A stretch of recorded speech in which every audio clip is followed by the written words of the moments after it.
Have you ever lived through a moment so sharp it cuts your life in two? Mine came during what was supposed to be a celebration, our 30th wedding anniversary.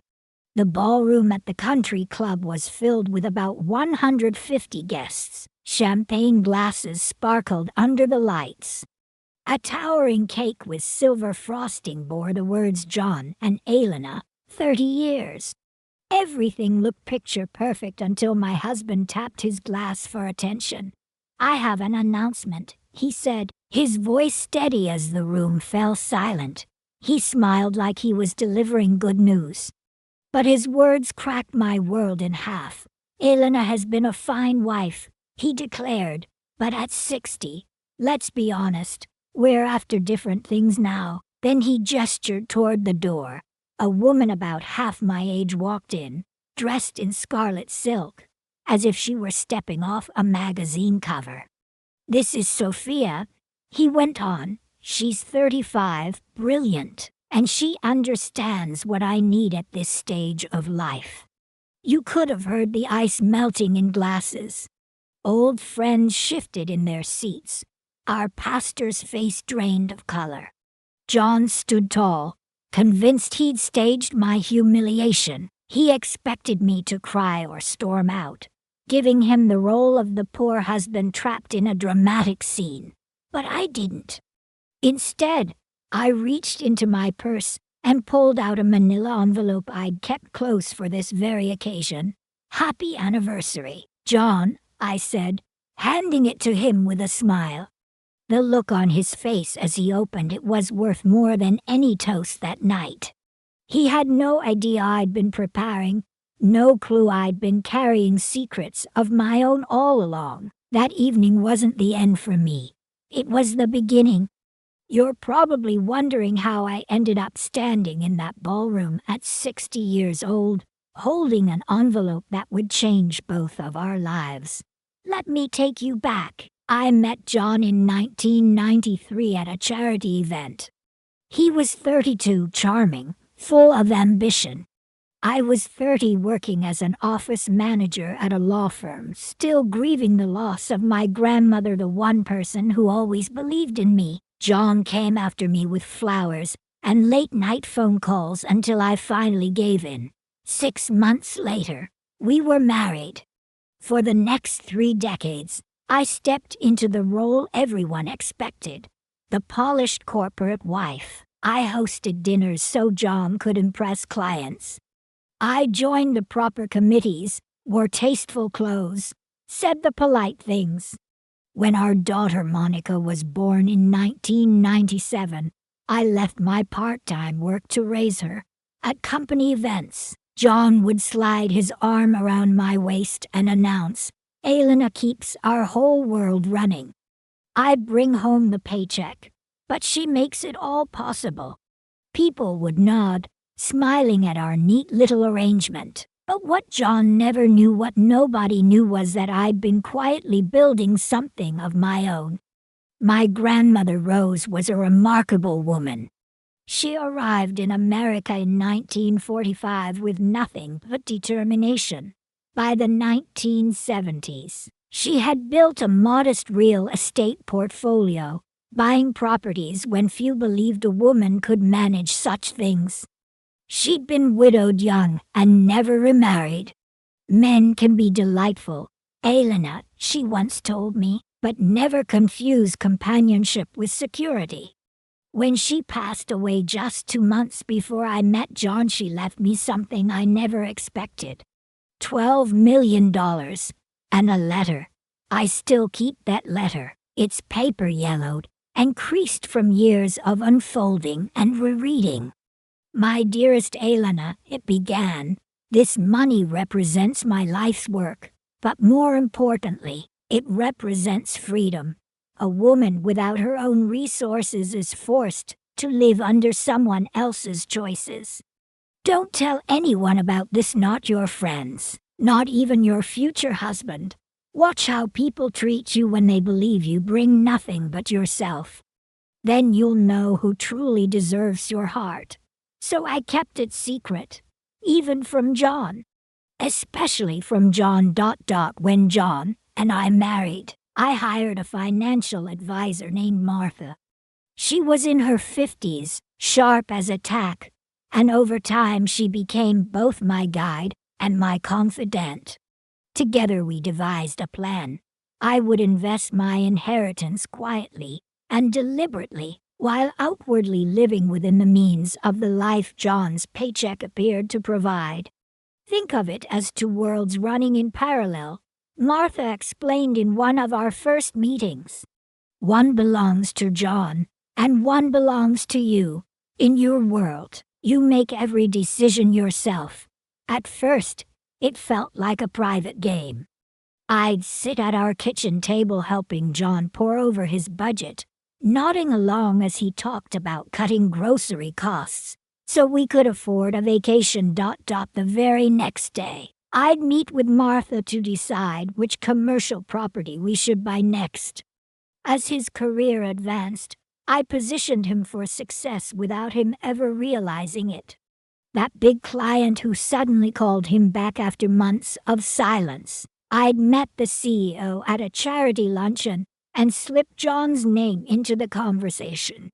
The bank that approved his first business loan despite his lack of collateral, they were handling part of my portfolio. That office lease John bragged about negotiating so well. The property belonged to one of my shell companies. The truth was plain. John wasn't exceptional. He was average at best, floating upward on opportunities I had quietly arranged. Without my hidden hand, he would have been stuck as a middle manager somewhere, complaining about being overlooked. By our 10th anniversary, my 12 million had grown to 20.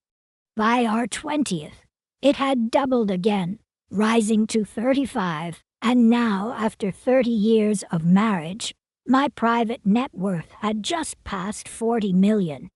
All without John ever suspecting a thing. To the outside world, we looked like a success story, an accomplished businessman, his supportive wife, their bright daughter, a comfortable future ahead. But the truth was only Martha, my accountant, and I knew who had really built that future. Our daughter Monica grew up believing her father was the one who provided everything. She'd hear him brag at dinners, see him take bows at company events, and I would simply smile beside him. But as she got older, I began to worry about what message that silence was sending her. When she turned 21 and had just graduated college, I invited her to lunch. Over soup and sandwiches, I told her everything. Every dollar my grandmother had left me. Every careful investment Martha and I had made. Every way I had quietly built the life her father took credit for. Her eyes widened as she listened. "Mom," she finally said, "why would you let Dad think he's supported us all these years when really it's been you?" I thought carefully before answering. "Your father needed to believe he was important," I told her. "And I needed to see who he truly was when he thought I had nothing." She shook her head in disbelief. "But doesn't it bother you that he doesn't know the real you?" Her question lingered long after that lunch ended. Did John know me at all? And after 3 decades of playing this role, did I even know myself? Our marriage wasn't miserable, but it wasn't fulfilling either. We had our patterns. He worked what he called long hours, though I knew he spent many afternoons golfing with clients. I managed the house, our calendar, the endless social obligations. We took vacations that he proudly claimed to have paid for. We went to Monica's graduation, celebrated her first job, smiled for the photos. We didn't fight much. We didn't talk much either, not about anything that mattered. Our conversations were about schedules, about where to be and when, about John's endless stories of his supposed business genius. As for intimacy, it had faded years ago. I chalked it up to age, routine, the ordinary drift of a long marriage. He often stayed late at work or traveled for days at a time. I filled the space with charity boards, book clubs, and my quiet meetings with Martha. I was comfortable, not joyful, not miserable, just suspended in the middle, and I assume John felt the same. By 30 years in, you stop expecting surprises.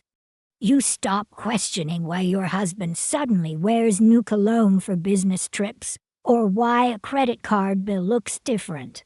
Until the day something shifted. About 3 months before our anniversary, I sat down for my usual review of our finances. It was something I always did, partly to keep up appearances that I was carefully managing John's money. But this time, something jumped out at me. There were charges from jewelry stores, though no new bracelets or necklaces had appeared in my jewelry box. There were hotel stays right here in town on nights when John claimed to be working late. There were expensive dinners for two at restaurants we never went to together. My first thought was fraud. I actually called the credit card company to report suspicious activity. The representative on the other end was polite but firm. "Mrs. Birkin, all of these purchases were made in person with the physical card. The signature matches the one we have on file." I hung up the phone, a cold weight pressing down on my chest. I tried to tell myself there had to be a reasonable explanation. Maybe he was planning a surprise for our upcoming anniversary. Maybe these were client dinners he hadn't bothered to mention. But John usually charged business expenses to his corporate account. And my grandmother's words echoed in my mind. "Trust your instincts, Elena. They're usually right." The very next morning, I made a phone call I never imagined making. My attorney had once mentioned a private investigator. He trusted Carl Jenkins. Discreet, thorough, used to working with wealthy clients. We arranged to meet at a quiet coffee shop a few blocks from my house. I sat across from him, my hands tight around a cup of tea. "I need to know if my husband is having an affair," I said, the words strange and bitter on my tongue. Carl didn't flinch. "I'll need his schedule, photos, the places he frequents. And just so you know, Mrs. Burton, people don't usually hire me unless they already know the answer. What they really want is proof." I slid an envelope across the table with John's details. "How long will this take?" I asked. "Give me a week," he said. "I'll be in touch." That week dragged on like a lifetime. I moved through my day's charity meetings, dinners with friends, the little routines of our home, all the while carrying a hollow ache inside me. Who was this man I'd been married to for 30 years? When the envelope finally arrived at the P.O. box I'd rented, my hands shook as I opened it. Inside were photos, receipts, transcripts. Enough proof to crush any illusion I had left. The report was thick, heavier than I expected. Photographs spilled out first. There was John sitting at candlelit dinners across from a woman. There was John slipping into hotels on nights he'd sworn he was traveling for business. There was John laughing with her as they browsed jewelry cases at the very same store where he had once chosen my ring. Her name was Sophia Reynolds, 35 years old. A marketing executive who sometimes worked with John's firm. In photo after photo, she looked radiant and certain, as if she were already building a life that belonged to me. But it wasn't just the pictures that cut me open. It was the words on the transcripts. I sat at the kitchen table, headphones in, my hands trembling as I pressed play. "When are you finally going to leave her?" Sophia's voice asked over the clatter of dishes in some restaurant. "Soon," John replied, his tone confident. "Our anniversary party will be perfect. Everyone will be there." I'll make the announcement and it'll be done. Won't she make a scene? Sophia asked. John laughed, but it wasn't the laugh I knew. It was cruel. No, he said. Elena's completely dependent on me. She has been for 30 years. She'd be too shocked to do anything but cry. By Monday, I'll be gone, and you and I will start fresh. And she gets what? Sophia pressed. Whatever I decide to give her, John answered flatly. She hasn't worked in decades. She has no skills, no resources. She take what I offer, because she won't have a choice. I stopped the recording, bile rising in my throat. Weak, dependent, helpless. That's what my husband thought of me. The man I had secretly carried for 30 years. The report made it clear. They weren't just having an affair.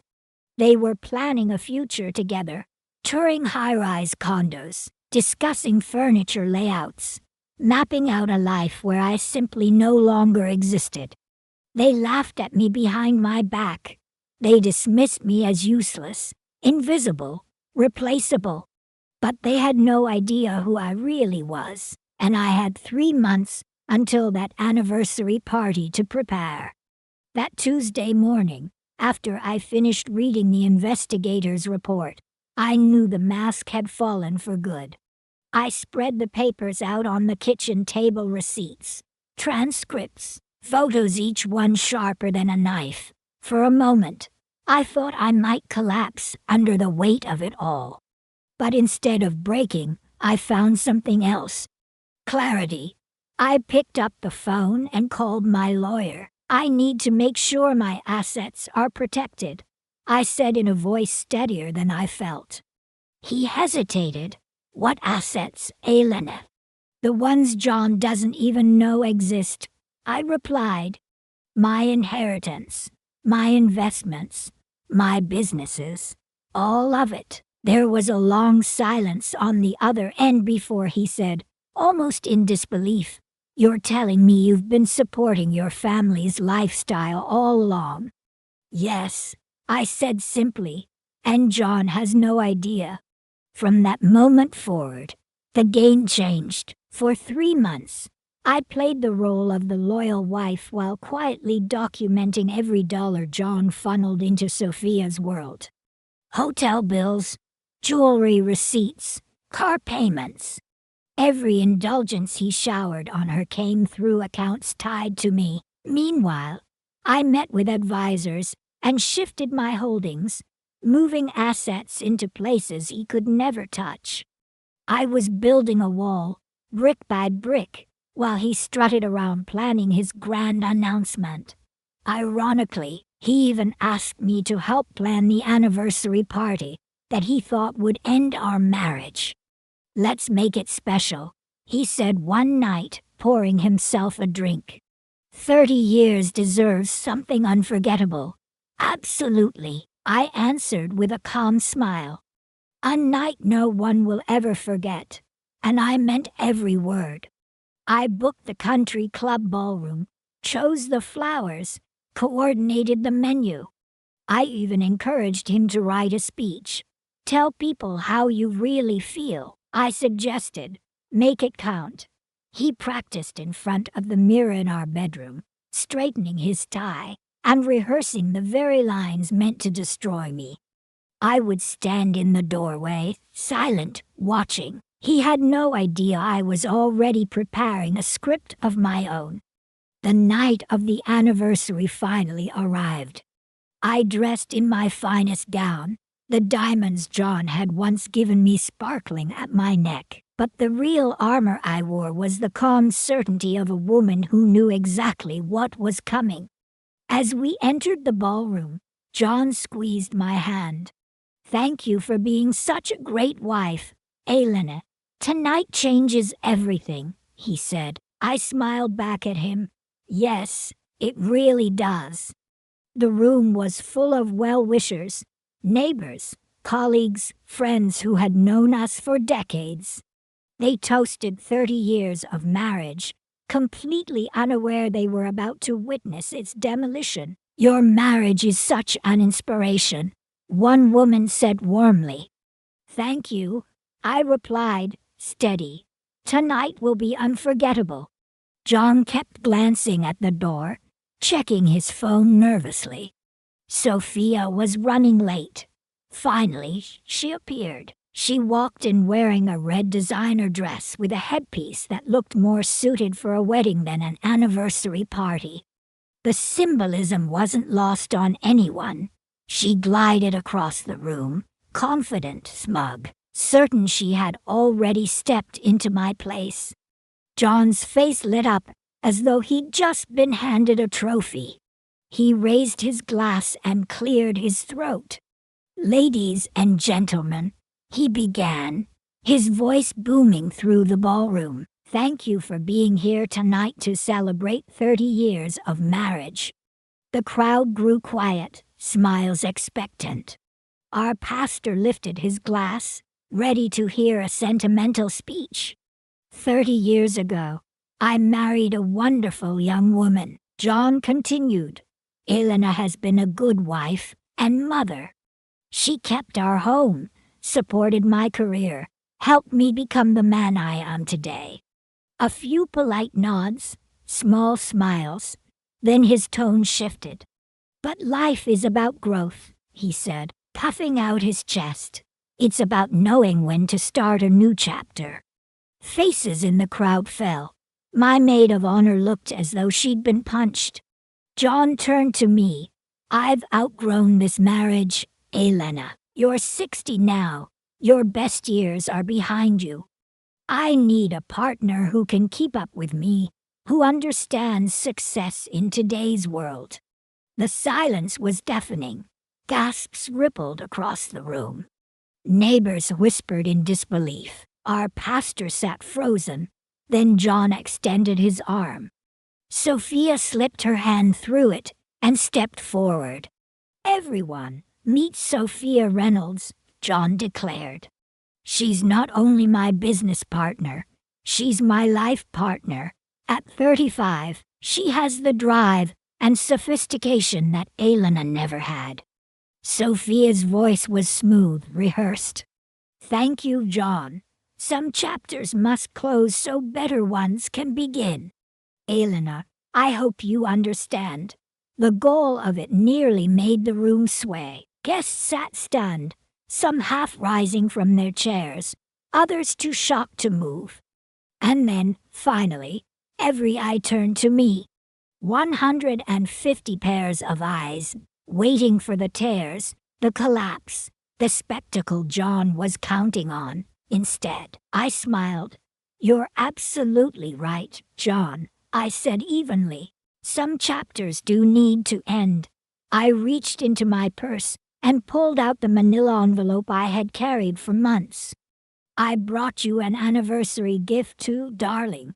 John accepted the envelope with a smug little smile. Maybe he thought it held a sentimental letter or a desperate plea for him to stay.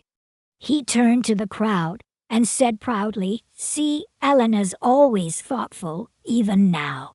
She's making this easier for everyone." Sophia beamed at his side, squeezing his arm like she'd just landed the prize of her life. John opened the envelope casually, still riding high on his self-importance. That confidence lasted maybe 10 seconds. Then his smile faltered.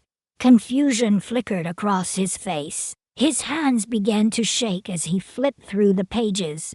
Divorce papers citing adultery. Property deeds with my name on them.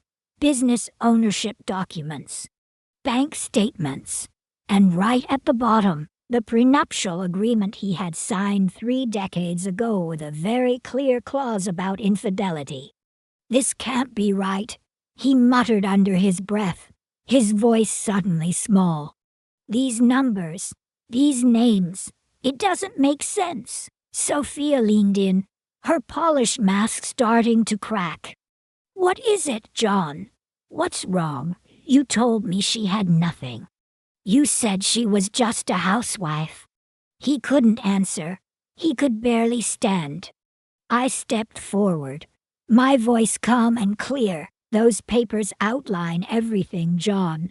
Divorce on the grounds of adultery, bankruptcy filings for your company, deeds for the house, the cars, the boat you love so much, ownership records for the business, my financial statements, and yes, the prenup that makes all of this airtight.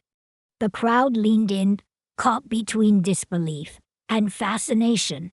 Sophia's tone rose, sharp and panicked. What is she talking about? You told me everything was yours.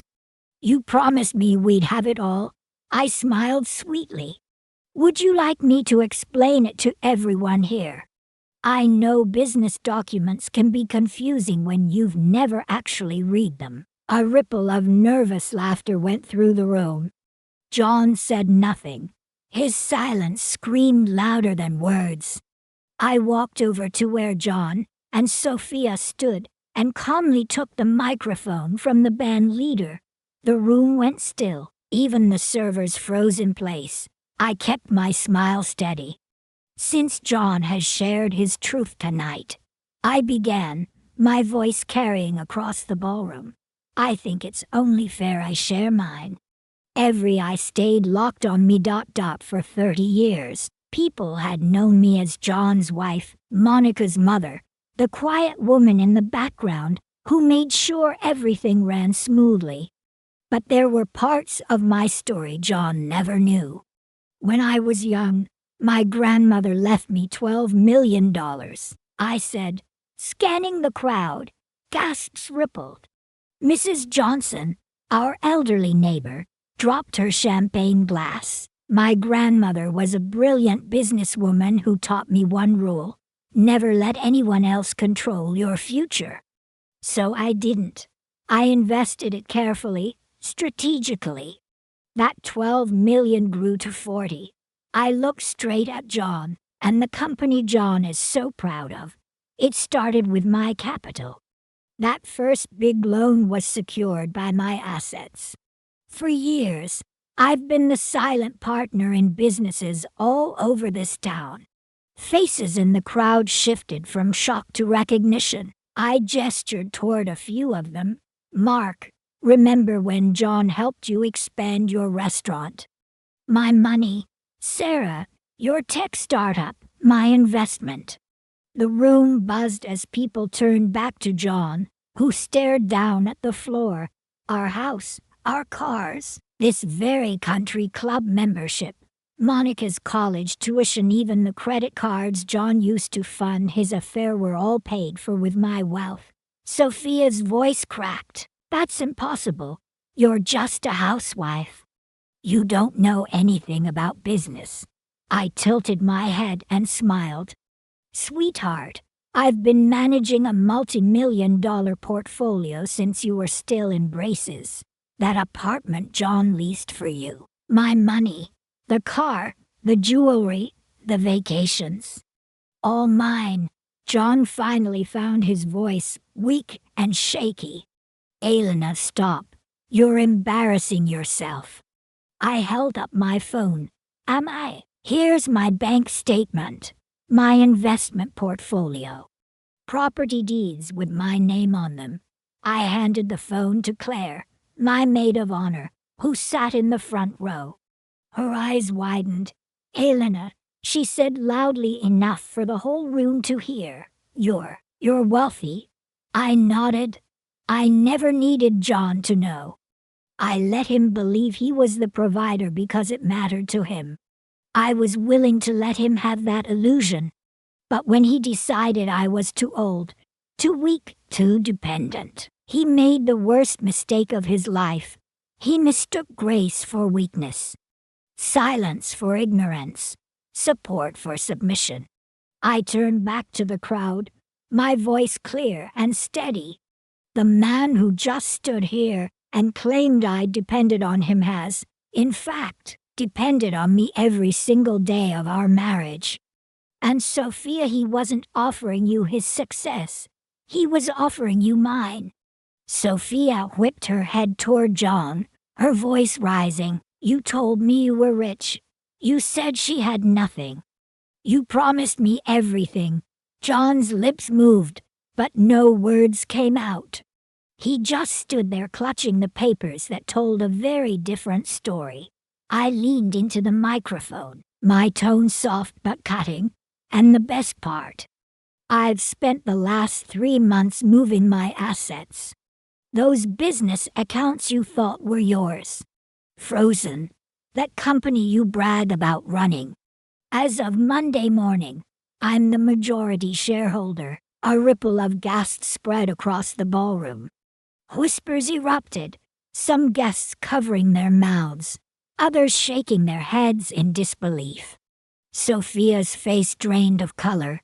John looked like the ground had disappeared beneath him. I handed the microphone back to the band leader, smoothed my dress, and turned toward the exit. At the doorway, I paused and looked over my shoulder. "Oh, John," I said sweetly, "you might want to ask your lawyer about the little anniversary gift I just handed you."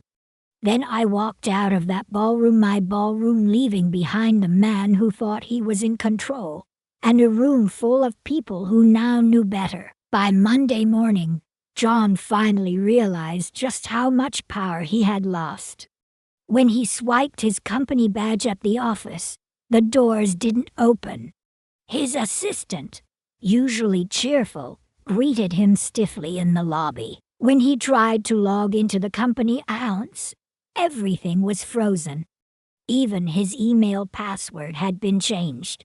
His name was missing from the office directory. He kept insisting there must be some mistake. "I'm the CEO. I founded this company," he protested to anyone who would listen. But the truth was written in documents he had signed years ago without ever reading. For nearly 15 years, I had held majority ownership. Without my financial backing, his shaky management collapsed instantly. The board wasted no time. They voted him out unanimously, citing his reckless spending and poor judgment. Many of those same board members had been present at the anniversary party. They had seen his cruelty, his arrogance, his complete lack of character. With the financial evidence in front of them, they didn't hesitate. Sophia left him that very night. As soon as she realized he had no money of his own, she packed her things from his hotel room and vanished. The apartment lease, the car payments, the credit cards, every one of them tied back to me. With a few signatures, I closed it all down. John had nothing left to offer her because everything he had flaunted was mine. The next morning, Monica showed up at my door. Her eyes were red from crying, but her chin was set with determination. "Mom, I can't believe Dad did that to you in front of everyone," she said as she sank into a chair at the kitchen table.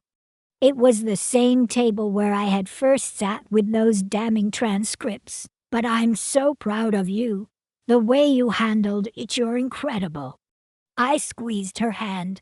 "I only did what I had to do." "I'm sorry you had to see it." She shook her head quickly. "No, I needed to. All these years I thought Dad was the genius, and you were just the housewife. I finished for her." Monica's cheeks flushed. "Yes, he always made it seem that way. Even to me, especially to me." Tears welled in her eyes. "He called me yesterday," she admitted. "He asked if he could stay with me until things blew over with you, as if it was just a minor fight." "What did you tell him?" I asked quietly. "I told him he made his choice the moment he stood up in that ballroom and called you old and useless. I told him I saw the papers. I know who really paid for my college, my wedding, all of it. It was always you." Her words healed something in me I hadn't realized was broken. Hearing my daughter acknowledge the truth meant more than exposing John ever did. In the days that followed, John kept calling. At first his messages were angry, accusing me of betrayal, demanding I undo what I had done. Then the tone shifted. "Please, Elena, let's talk." Finally, the desperation crept in. "I made a terrible mistake. Can we work this out?" I only answered once. "John, you were right. Some chapters really do need to end." The divorce moved quickly, thanks to the prenup and its adultery clause. John walked away with almost nothing. Only what he had brought into the marriage 30 years earlier, which was next to nothing. His attorney urged him to sign without delay. "If this goes to court, you'll lose even the small settlement she's offering," I heard he told him. So John signed. I kept the house, the businesses, the investments, most importantly, my independence. John moved into a modest apartment across town and took a job with one of his former competitors. Ironically, it was a man who had been at our anniversary party, watching the entire spectacle unfold. The job was several rungs below his old title, and the salary barely covered his rent. Social fallout came fast. Friends who had once admired him began to keep their distance.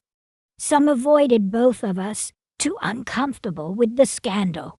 But most reached out to me, sending support, inviting me to dinners, some even apologizing. Over coffee, my friend Claire confessed, "I should have seen the way he treated you all those years. Those little digs. The way he dismissed you, I thought it was just your marriage dynamic. I should have said something. You couldn't have known," I assured her gently. "I didn't want anyone to know." She shook her head. "You shouldn't have had to hide who you really were. You shouldn't have had to shrink so he could feel big." And she was right. The greatest freedom I gained wasn't just financial. It was stepping fully into my own light. I stopped hiding my success. I changed the name on my business cards from my maiden name, the one I had always used privately, to my married name, the one everyone recognized. I started accepting speaking invitations I used to decline out of fear of outshining John. I stopped minimizing my accomplishments in conversation. 3 months after the divorce, I launched a consulting firm to help women protect their assets and build independence. Many of my first clients were women who had sat in that ballroom the night John tried to humiliate me, wives of his business associates, suddenly aware they too needed to safeguard their futures. One woman admitted quietly, "My husband doesn't know about my inheritance either. After seeing what happened to you, I realized I need to protect myself."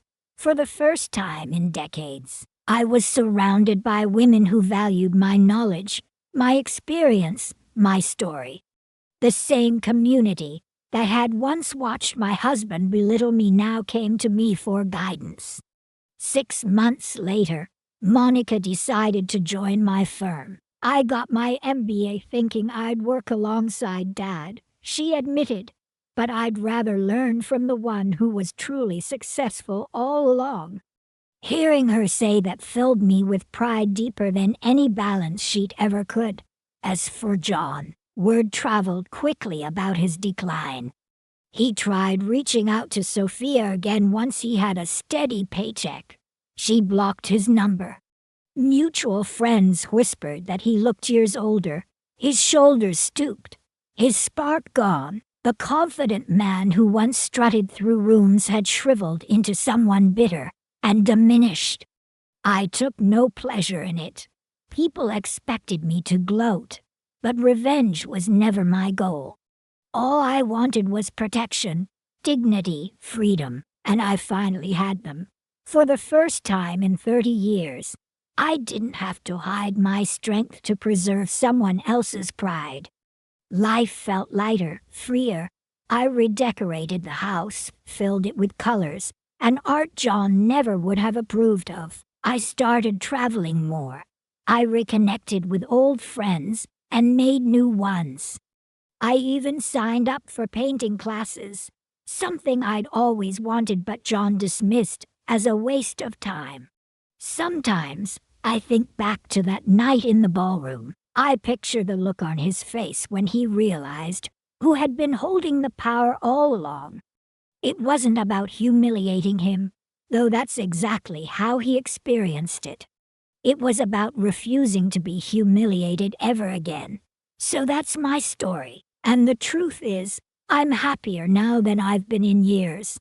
Because being respected for who you really are feels far better than being underestimated by someone who never deserved you in the first place.